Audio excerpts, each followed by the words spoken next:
जो मैं next topic लेना चाहूँगा रेजिस्टेंस मेजरमेंट के बारे में मैं कुछ बताना चाहूँगा जितना भी पॉसिबल है अप टू नाउ। ठीक है, सो एक चीज़ होती है ओम मीटर। ठीक है, सो ओम मीटर जो है that is a simplest way, simplest तरीका है to calculate, to measure the value of some resistance. Suppose आपके पास कोई रेजिस्टेंस है, उसका वैल्यू आपको मेजर करना है using some device, using some measuring instrument. ठीक है, सो सिंपलेस्ट जो है वो किससे पॉसिबल है, ओम मीटर से।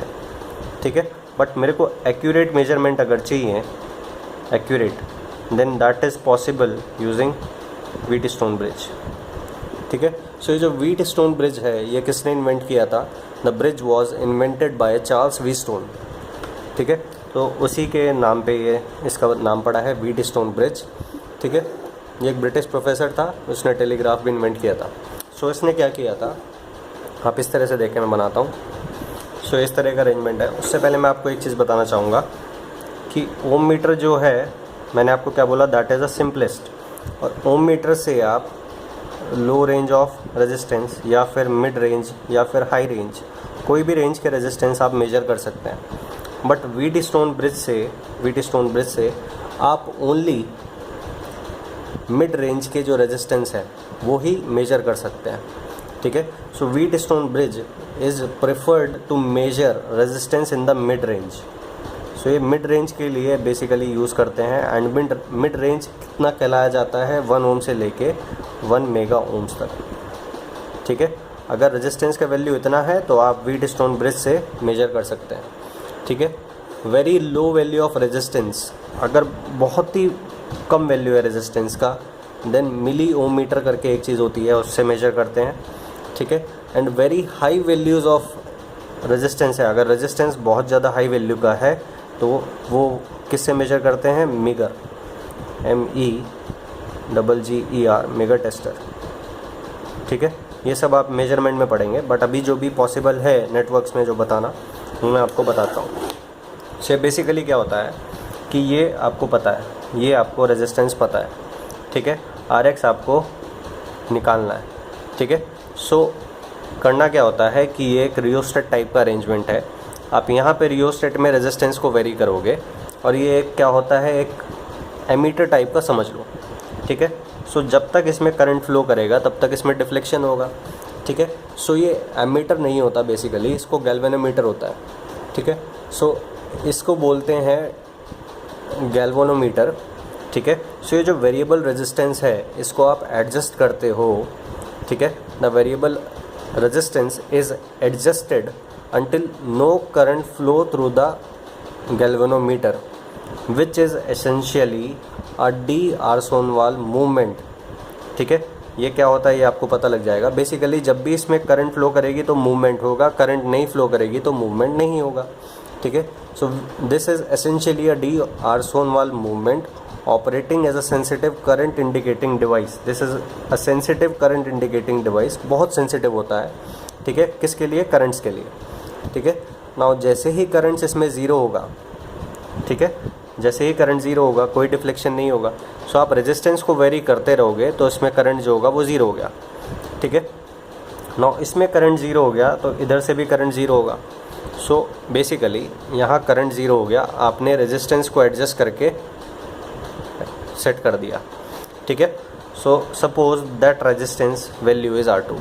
ठीक है, जो एडजस्ट करने के बाद वैल्यू आया, ये जो रियोस्टेट पे एडजस्ट करने के बाद जो वैल्यू आया रेजिस्टेंस का, दैट इज़ R2। ठीक है, नाउ R1 पता है, R3 पता है, R2 पता है, RX निकालना है। नाउ अब आप इस पर्टिकुलर केस के लिए क्या चीज़ एनालाइज, सर्किट एनालिसिस क्या कर सकते हैं। आपको पता है यहाँ से कोई करंट नहीं है इस ब्रांच में।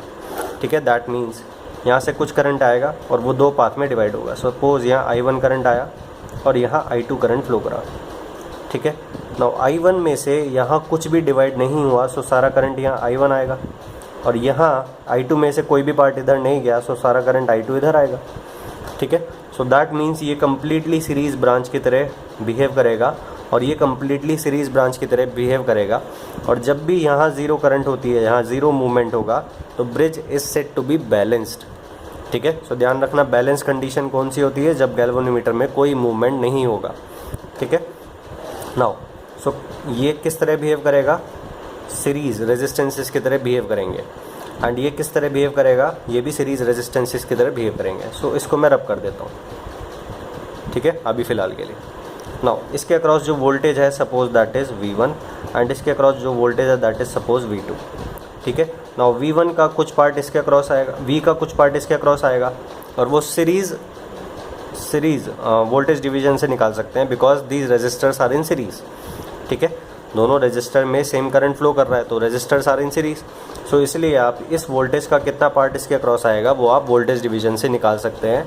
ऐसे ही V2 कितना आएगा वो आप वोल्टेज डिवीजन से निकाल सकते हैं। सो कैसे निकालोगे, V1 is equals to R2 divided by R1 plus R2 into V, ठीक है, and V2 is equals to RX divided by RX plus R3 into V, ठीक है। सो ये आपने दो चीज़ लिख दिया, ठीक है। नाउ ये दो चीज़ लिखने के बाद अब आप ये देखें कि अगर मैं इस डिवाइस का कुछ रेजिस्टेंस एज्यूम करता हूँ R डिवाइस, ठीक है, डिवाइस रेजिस्टेंस। सो क्योंकि इसमें कोई करंट नहीं है, सो आप ये देखें कि अगर ये ज़ीरो नोड है तो यहाँ -2 प्लस राइज हुआ तो इस नोड पे V1 होगा पोटेंशियल, एंड यहाँ ज़ीरो है तो -2 प्लस राइज हुआ तो यहाँ V2 होगा।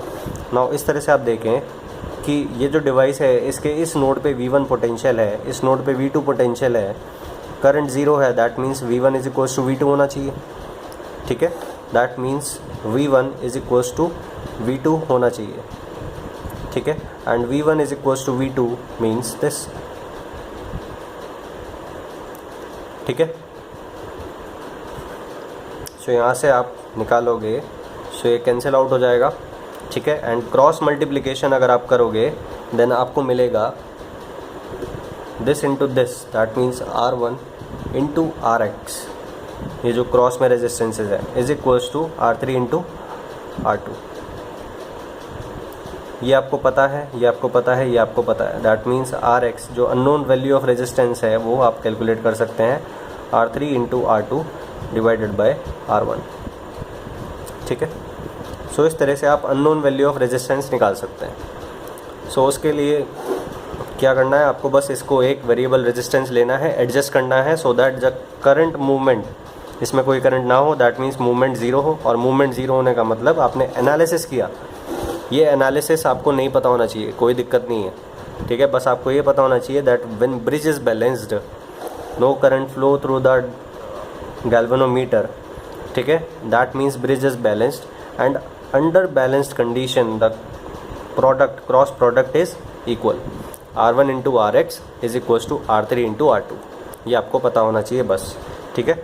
आपको बस ये पता होना चाहिए कि RX किस तरह से निकालना है, और ये पता होने के लिए, ये निकालने के लिए बस आपको ये पता होना चाहिए RX into R1 product is equals to R2 into R3।